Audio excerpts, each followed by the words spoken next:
Alright, what's up guys? We're sharpening Rex 45 and so far this has taken longer to get a burr than any steel I've actually ever sharpened, interesting enough. I haven't tried maxing it yet, but it took about 55 passes, which is kind of how I measure it. You know, everyone's gonna measure it differently on the wicked edge on this side to form a burr with the 200 grit stone. The K390 para 3 did, it was not much less, but about 48 passes, so a little bit less. And like the M4, actually the 52-100 was quite a bit less. So yeah, so now we're gonna form a burr on the other side and kind of knock it off and continue on sharpening. But so far it's been a little bit very comparable to K390, very comparable. K390 got, and I am reprofiling to 15 degrees like I did on the K390, following the same angle, just, you know, for the sake of consistency in the test. So typically it doesn't take as long to form a burr on the other side as the other one, but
yep. It's so amazing to me how much faster it forms on the other side.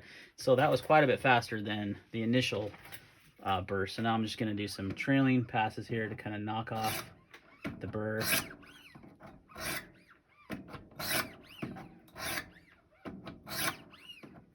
So there's no burr on either side.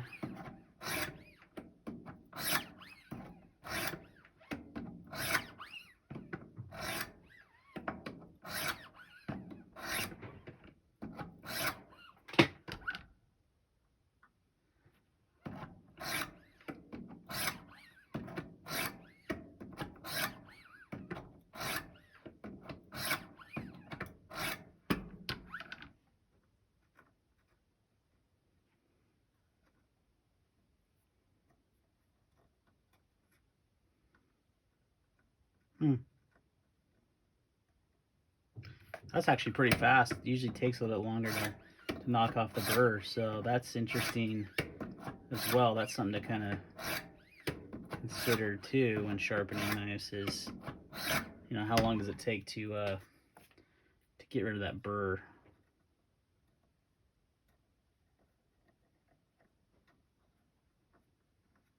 You can generally just feel it. Sometimes I'll look through my little handy microscope thinger here just to see if I can catch any kind of wire edge. Yeah, there's still a little bit. So we're going to do a few more of those passes.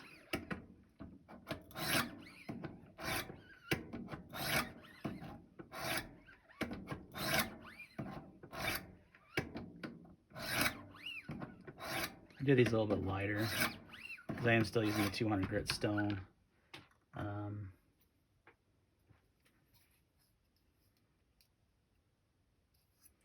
And typically you'll knock off that burr on the next set of stones anyway, but okay. Gonna move on to 600, but pretty similar sharpening to K390. I just finished up the Para 3 in Rex 45. Just went to 1,000 grit, stropped, and it is very sharp, and oh yeah, that's shaving with ease. And it should cut through anything really. So this stuff takes a very nice edge. This stuff is super hard to cut through, I decided. If you can do a slow cut like that through that, yeah, that's sharp. So very sharp. Definitely sharp enough for my tests. And I wanted to keep a continuous, like, toothy edge on these, not go polished on the tool stills, so as to keep them kind of comparable. And yeah, so sharpening Rex 45 took me, I mean, you can see all the edge damage is completely gone. I did reprofile it to 15 degrees, and looks nice, good looking edge. And it took 20 minutes. Like I said, the hardest thing was getting the freaking burr to form. It was kind of a bear on this one, but not too bad. Pretty similar to K390, M390 range, 20 CV, maybe a little bit more, but not much. Not like Maximate, which I haven't experienced yet, which I'm looking forward to actually. So, but yeah, Rex 45 sharpens up nicely, and edge damage was easily repaired. And we will see about how well it does in the cut test. Stay tuned.